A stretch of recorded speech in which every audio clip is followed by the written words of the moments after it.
한 주의 화제의 판결을 들여다봅니다. 알 법한 언니의 조으론 변호사님 나오셨습니다. 안녕하세요, 변호사님. 네, 안녕하세요. 예, 오래 기다리셨죠? 오늘 좀 앞에 막 길어졌어요. 아, 네. 예, 죄송합니다. 뭐 대한민국 다이내믹 코리아인데 여기저기서 뉴스들이 끊이질 않네요. 그렇습니다. 오늘 가져오신 거 저 이번 주에 굉장히 관심 있게 본 뉴스예요. 네. 김학의 전 차관이 무죄를 받았어요. 그쵸. 이제 1심 판결이 나왔는데 예. 모든 혐의에 대해서 이제 무죄가 선고돼서 많은 예. 이슈가 되고 있는 것 같습니다. 혐의가 일단 어떤 게 있었고 이게 뭐 그런 거 좀 설명 좀 해주세요. 네, 많은 분들이 아마 이제 별장 성접대 사건으로 알고 계실 텐데요. 현재 이제 김 전 차관이 받고 있었던 혐의는 이제 뭐 성범죄 관련 혐의가 아니었고요. 예.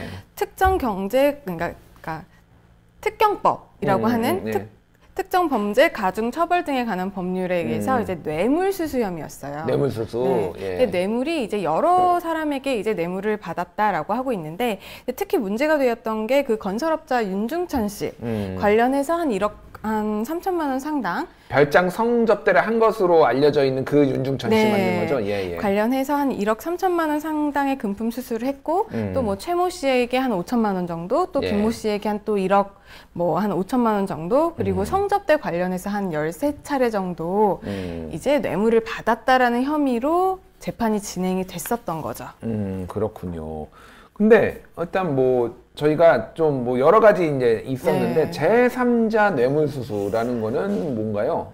일단 이번에 제일 쟁점이 됐던 부분 중에 하나가 제3자 뇌물수수죄인데 기본적으로 일반 뇌물죄라고 하면 공무원이 어떤 금품을 받고 어떤 일을 해주는 거죠. 그렇죠. 제가 이를테면은 조으론 변호사님한테 제가 돈을 공무원이라고 하면 제가 공무원이라고 하면 이제 기자님께서 저한테 어떤 대가를 바라고 그렇죠.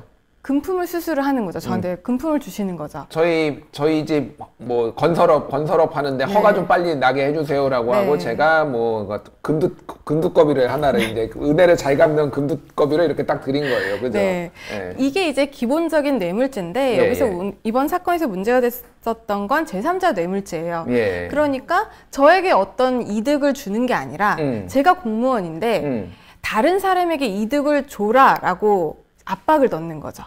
그러면 실제로 기자님께서 다른 사람에게 뭐 금품을 준다든지 이런 식으로 이제 뇌물 범죄가 이루어지는 것을 이제 제3자 뇌물이라고 합니다. 제가 그러면은 뭐 박준규 기자랑 방금 앞에 있었던 박준규 기자랑 친분이 있는데 직접 금두꺼비를 받으시는 게 아니라 박준규 기자한테 제가 금두꺼비를 주고 저한테는 허가를 빨리 해주고 뭐 이런 그런 건가요? 식으로 이제 되는 거죠. 이번 사건에서 문제가 됐었던 게 그 김 전 차관이랑 어떤 성관계가 있었던 어떤 여성이 그 윤중천 씨에게 한 1억 원 상당의 채무가 있었던 거예요.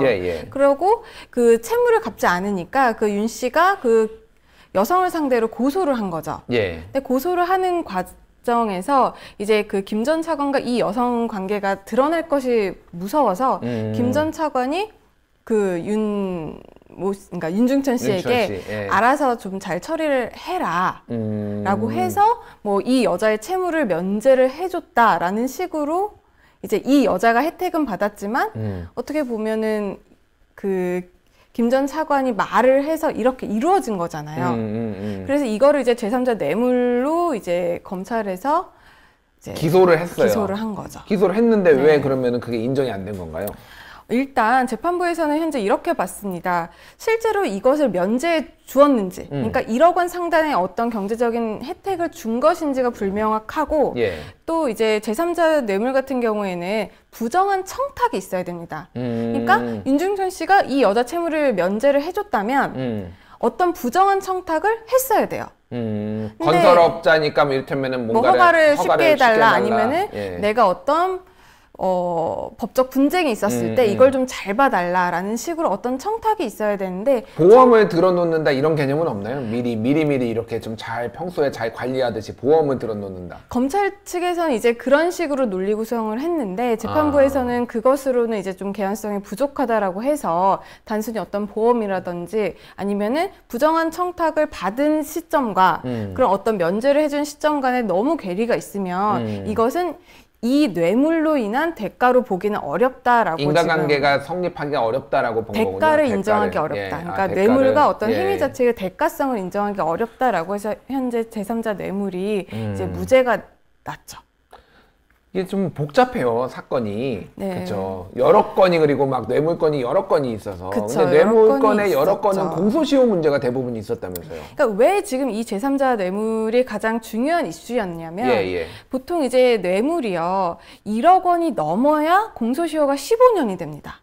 그리고 1억 원이 넘지 않는다라고 한다면 10년이에요. 10년. 그런데 보통 지금 현재 문제가 됐었던 뭐 성접대라든지 아니면 뇌물 수수한 것들이 다 시기가 거의 10년이 넘었어요. 예. 2000년대 중반, 초중반이었어요. 그쵸. 예. 그래서 이게 1억을 이제 검찰 입장에서는 1억 원을 넘겨서 기소를 해야 15년으로 공소시효가 늘어나니까 예. 이거를 다 처벌을 할 수 있는 가능성이 높아지는데 금품을 수수한 것 자체는 그렇게 많지가 않았었던 거예요. 그러니까 그 제3자 뇌물 수수, 그러니까 여자의 1억 원 빚을 면제해 준 것을 꼭 포함을 시켰어야 공소시효가 15년이 돼서 예. 이제 모든 이 뇌물을 포괄 일죄로 봐서 뇌물을 처벌을 할 수가 있는데 이 1억 원이 빠지면 공소시효가 10년으로 줄어버리니까 이번에 났던 판결같이 면소가 돼버리는 거예요. 공소시효가 예. 완성이 되면 법원에서는 이거는 뭐 사실관계 뭐 진짠지 여부를 가리지 않고 바로 면소 판결을 내려버리거든요. 그렇군요. 그래서 이게 가장 문제가 됐었던 거죠.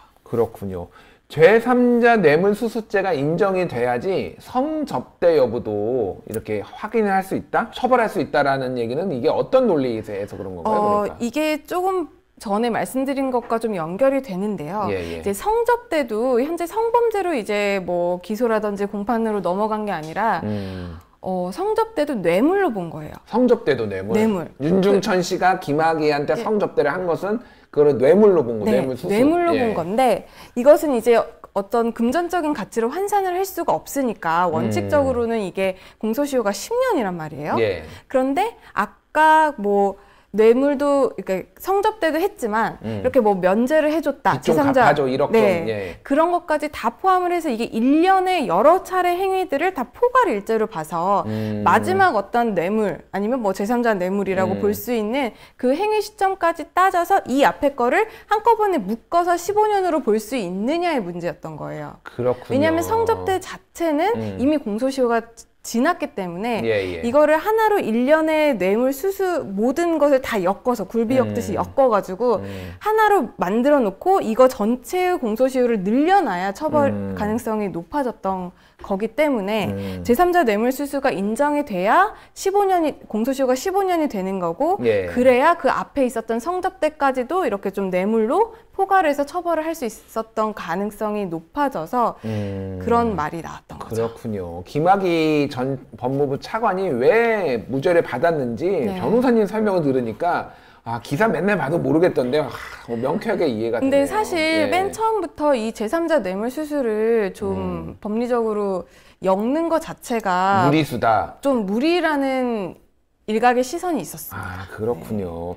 근데 그 윤중천 씨가 검찰에서 진술을 번복을 했다면서요, 이게. 이번에 이게 어떻게 보면은 그 제3자 뇌물 관련해서 무죄 판단이 난 좀 중요한 뭐 근거가 됐다라고 볼 수도 있는데 일단 윤중천 씨가 그 여자에게 내가 1억 원을 면제해 준 적이 없다라고 또 진술을 바꿔버린 거예요.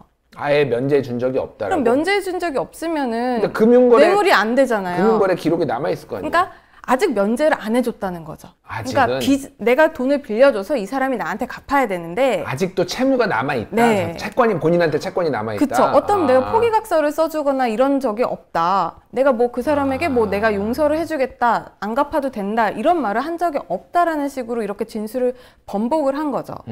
또 어떻게 보면 또 김학의 전 차관이 나한테 뭐 그거를 꼭 면제해줘라. 또 이런 말을 한 적도 없다. 이런 식으로 교묘하게 조금 진술을 번복하다 보니까 진술의 일관성이 있어야 그런 증언들을 좀 채택을 하기가 재판부에서는 좀 부담 없이 쉬울 텐데 계속 이렇게 진술이 바뀌다 보니까 명확한 증거가 없는 상태에서는 어떤 진술을 이제 증거로 채택을 해야 될지가 굉장히 곤란했을 거고 그러다 보니까 좀 이런 증언들, 그러니까 그 혐의를 인정하기 위한 증언들을 채택하지 못해서 이번에 많이 무죄가 나오게 된 결정적인 계기가 아닐까 싶습니다. 그 여성분은 그 성접대를 한 그 당사자인 거죠? 그러니까 지금. 그쵸. 예, 그러니까 네. 윤중천과 김학의와 그 여성분과 이렇게 네. 다 그렇게 연결이 되는 거죠? 그렇습니다. 알겠습니다. 그림이 그려지네요. 결국은 이게 제가 기억하기로 2013년에 처음에 문제가 불거졌던 걸로 기억을 네. 하는데 그때 기소가 검찰에서 제대로 수사를 해서 기소가 이루어졌더라면은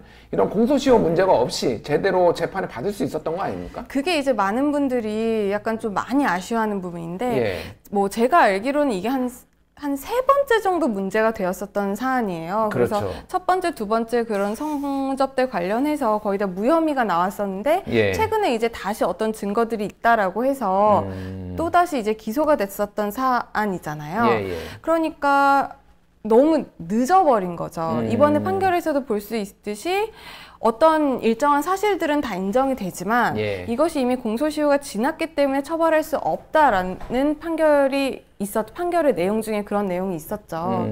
그렇기 때문에 초기에 그러니까 한 6, 7년 전에 이 사건이 네. 이슈가 되었고 초반에 수사를 할 때 이런 점들이 다 이제 수사가 진행이 돼서 만약에 기소를 했다면 조금 더 다른 결론이 나오지 않았을까 하는 좀 예상도 좀 그러게요. 해봅니다. 그때 당시에 검찰이 사실상 자기 식구였죠. 법무부 전 차관이니까 자기 네. 식구를 제대로 수사를 할 수 있느냐. 그리고 부실 수사 논란이 계속 있었고 결국은 여기까지 오면서 면죄부가 주어진 것이 아니냐 좀 이렇게 분노하시는 국민분도 많은 것 같아요. 그리고 지금. 또 이거 관련해서 최근에 또 윤중천 씨가 그 판결이 또 2심 판결이 났었는데 예, 예. 그럼 뭐 특수 강간, 뭐 약물이라든지 협박, 뭐 폭행을 이용한 강간 혐의는 거의 다 무죄가 났는데 이 경우도 공소시효가 이미 지났다. 10년이 지났다라고 해서 무죄가 났었잖아요. 예. 그렇듯이 만약에 이게 공소시효 안에서 그런 수사라든지 뭐 기소가 이루어졌었다면 조금 더 다른 결론이 나와서 이번에 김 전 차관 관련한 사건도 다른 결론이 나오지 않았을까 그렇게 좀 예상이 됩니다. 예, 참 만시지탄이고 좀 안타깝긴 하네요. 예, 알겠습니다. 다른 판결 하나만 더 보고 가겠습니다. 최근에 반려동물 키우시는 네. 분들이 굉장히 많은데 고양이를 학대 살해한 30대가 네. 실형을 받았어요. 굉장히 이례적이에요. 네, 이게 제가 기사를 좀 찾아보니까 네. 그 주변 가게 주인이 기르던 고양이를 어떤 한 분이 그 고양이를 바닥에 수차례 내동댕이 쳐서 사망에 이르게 하는 그런 네. 사건이었더라고요. 혹시 예. 반려동물 키우시나요? 저는 반려동물 안 키웁니다. 저는 한 네. 6년 전에 네. 한 14년 키우던 강아지가 이제 하늘나라로 갔거든요. 그래서 하늘나라로 가기 직전까지 집에 있었기 때문에 그런 뭐 사망하는 장면까지 목격을 하게 됐는데 굉장히 사실 마음이 아파요. 마음이 아프죠. 그리고 네. 이제 뭐 출근하다가 아니면 길거리를 가다가 비둘기가 이제 뭐 차에 눌려 있는 이런 모습만 봐도 솔직히 굉장히 마음 아픈데 이 주인 입장에서는 자기가 기르던 고양이가 다른 사람에 의해서 어떻게 보면 굉장히 잔혹하게 살해된 거잖아요. 그러니까 본인의 키우던 고양이도 아닌 거잖아요. 아니요, 옆집 가게 주인이. 남의 고양이를 네. 지금 그렇게 한 거잖아요. 네. 이거는 뭐. 그래서 검찰에서는 이거를 이제 동물보호법 예. 그리고 재물손괴 혐의로 징역 1년 6개월을 구형을 했었어요. 그런데, 검찰에서? 네, 검찰에서. 예. 그런데 이게 재판부에서는 징역 6개월을 선고를 했는데 굉장히 이례적인 판결이긴 합니다. 그러니까 징역형까지 보통 나오는 경우가 없어요. 동물학대법으로. 네, 맞습니다. 예, 예. 잘 아시는데 예. 사실 이번에만 이렇게 동물학대가 문제됐었던 건 아니거든요. 예, 예. 예전에도 뭐 고양이를 뭐 옥상에서 떨어뜨리고 뭐 이런 일들이 굉장히 예. 많이 사회적으로 이슈가 됐었는데 실형이 나온 것은 거의 없었어요. 예. 그리고 거의 다 뭐 벌금형이 벌금형으로 많았죠. 했고 예, 예. 실형이 나오더라도 집행유예가 거의 대부분이었거든요. 그렇기 때문에 이번에 징역 6개월 실형이 선고됐는데 굉장히 이례적인 판결이고 어떻게 보면 우리 사회에 중요한 또 하는 경종을 일으키는 판결이라고 볼 수 있을 것 그렇군요. 같습니다. 외국의 경우에는 이런 거 뭐 동물 학대를 할 경우에 좀 어떤 식으로 판결이 많이 나오나요? 외국은 예. 사실 우리나라보다 훨씬 법정형부터가 셉니다. 아, 그래요? 네, 미국 같은 경우는 여자친구 강아지를 발코니에서 내던진 남성에 대해서 예. 징역 2년을 선고했어요.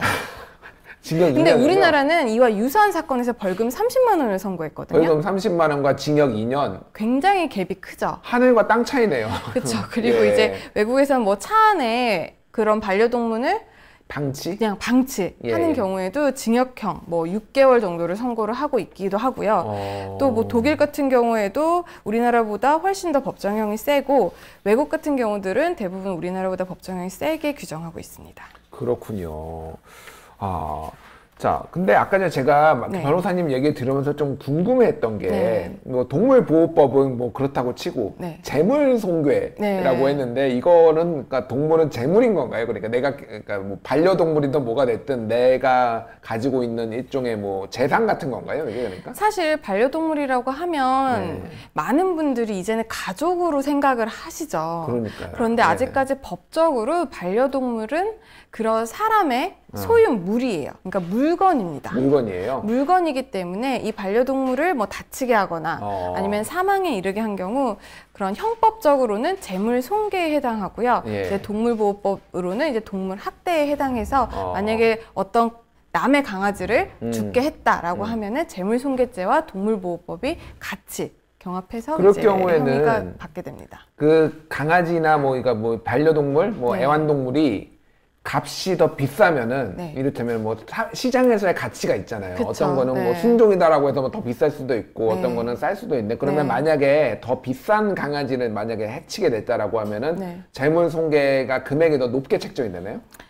원칙적으로는 그러진 않죠. 이제 그런 금액적인 문제는 사실상 그 민사의 문제예요. 민사요? 그래서 형법적으로는, 그러니까 형사법적으로는 동물보호법 그리고 재물손괴로 이제 처벌이 되는 거고 민사적으로는 이제 손해배상 책임을 물을 수가 있게 되는 거죠. 그래서 그때 그러면 이제 보통은 얼마였다? 손해배상액이 네. 더 올라가는 건데 이 재물손괴에 있어서 합의를 시도를 하면 이제 좀 그게 참작이 돼서 뭐 기소유예가 된다든지 아니면 뭐 집행유예가 나올 수도 있는데 그런 합의를 할 때 합의금에 있어서는 그 동물의 이제 시장 가치에 의해서 좀 합의 금액이 달라질 수는 있습니다. 그렇군요. 어쨌든 민사의 영역에서는 그게 영향을 미치는 거네요. 그러니까 이게 그렇습니다. 가격이 네. 그렇군요. 동물 학대도 문제인데 네. 동물한테 공격을 받는 경우 예전에 뭐 물려서 죽거나 뭐 중요 부위를 예전에 물린 뭐 남성도 있었구만. 그렇죠. 뭐 여러 그리고 가지 또 사건이 아이들을 있었어요. 물어서 부모들이 예. 굉장히 이제 공분을 샀던 일들도 많았었는데 그런 거면은 어떻게 개 주인? 아니 그러니까 뭐 개라고 치면 개를 처벌할 수는 없죠. 사실. 개를 뭐 사형에 쳐야 된다 막 이런 여론도 네. 굉장히 많아요. 네, 그렇긴 한데 현재로서는 뭐 그런 동물을 처벌을 하는 규정은 없고요. 이제 동물의 주인을 이제 처벌을 하고 있는데 이런 경우에는 자기 소유물을 제대로 관리하지 못해서 일어난 문제이기 때문에 뭐 과실치상이나 뭐 과실치사죄 내지는 뭐 폭행죄로 현재 처벌을 하고 있습니다. 그러면 이런 경우에는 판례마다 다르겠지만은 대략 어느 정도로 이렇게 뭐 나오나요? 이렇게 보통은 이게 과실치사나 과실치상 같은 경우가 그렇게 법정형 자체가 높지가 않아요. 그래요? 그러니까 과실치상 같은 경우는 500만 원 이하의 벌금 정도고요. 과실치사 같은 경우는 2년 이하의 징역, 뭐 한 700만 원 이하의 벌금이에요. 그렇기 때문에 대부분 벌금형이 많이 나오는데 최근에 동물 관련해서 동물보호법에서 이렇게 뭐 맹견이라든지 자기의 강아지를 입마개를 하고 목줄을 의무화하는 규정들이 생겼단 말이에요. 그렇죠. 요즘 다 어느 정도 사이즈가 어느 정도 네. 되는 개들은 다 이렇게 해야 되더라고요. 해야 되는데 만약에 그런 것을 소홀히 해서 사람이 다치거나 사망한 경우에는 현재 법이 최대 3년 이하의 징역, 3천만 원 이하의 벌금에까지 처해지도록 이제 법정형이 좀 세졌어요. 아무래도 그게 일련의 사건들 최근에 네. 막 물리고 뭐 이런 문제들이 생기니까 좀 이게 강화된 건가요? 그렇죠. 강화됐기 때문에 꼭 이제 현재 목줄이라든지 뭐 입마개 이런 것들이 의무화되어 있으니까 꼭 잊지 마셨으면 좋겠습니다. 근데 우리 개는 안 물어요. 꼭 그러시는 분들이 있어요. 이거 뭐 입마개 좀 하세요. 그러면 우리 개는 안 물어요. 괜찮아요. 이렇게 하는데 그런 분들도 다 나중에 처벌받는 거잖아요. 그렇습니다. 그렇군요. 그렇기 때문에 우리 개가 안 문다고 하더라도 미리미리 사전에 예방하시는 것이 가장 중요합니다. 그렇군요. 알겠습니다. 개를 좋아하시나 봐요, 변호사님. 강아지를 오래 키웠기 때문에 아무래도 강아지에 대한 좀 애정이 있죠. 지금은 안 키우세요? 아직까지는 새 강아지를 좀 드릴 마음의 여유가 없어가지고 옛날 강아지에 대한 너무 그게 솔직히 마음이 아파가지고 아직 다시 기를 생각은 못했는데 그 마음이 조금 열리면은 한번 또 다시 키울 생각입니다. 저는 사실은 강아지를 뭐 안 좋아하는 건 아닌데요. 책임을 질 수가 없어서 안 키워요. 그러신 분들이 굉장히 많으세요. 강아지는 키우고 싶은데 또 일을 하고 밖에 나가 있다 보니까 거의 하루 종일 저는 진짜로 새벽 4시 정도에 일어나서 거의 밤 12시에 들어가거든요. 이게 애 하나 키우는 거하고 똑같잖아요. 사실은 계속 산책도 시켜줘야 되고 제때 밥도 먹여야 되고 이러는데 이거를 제대로 못하면서 무책임하게 뭐 이렇게 입양을 하거나 키우다가 또 뭐 바쁘다고 팽개치고 그냥 버려버리고 이런 게 굉장히 사회적으로 문제가 많이 되는 것 같아요. 그렇죠. 그래서 최근에 이제 동물보호법에서는 강아지를 굶게 해서 뭐 죽게 되는 경우에 이것도 동물 학대로 현재 보고 있거든요. 점점 더 이런 반려동물을 키우는 분들이 많아짐에 따라서 이렇게 법규도 이제 반려동물에게 책임을 완수하지 못했을 때 아니면 반려동물에게 뭐 학대를 했을 때 규제가 점점 강화되고 있고요. 또 이러한 뭐 판결이라든지 이러한 법의 개정으로 인해서 또 사회적인 인식도 조금 더 정말 내 가족처럼 사람처럼 대하는 인식이 많이 높아지고 있는 것 같습니다. 알겠습니다. 이제 더 이상 동물 함부로 대했다가는 실형을 살 수 있다는 판례가 나왔다는 거 여러분들 조심하셔야 되고 당연히 뭐 그러지 않더라도 동물은 아끼고 사랑해야죠. 그렇죠. 생명 존중을 해야 되는 그런 의식이 당연히 있어야 된다고 생각을 합니다. 알겠습니다. 지금까지 알법한 언니의 조우런 변호사였습니다. 감사합니다. 네, 감사합니다.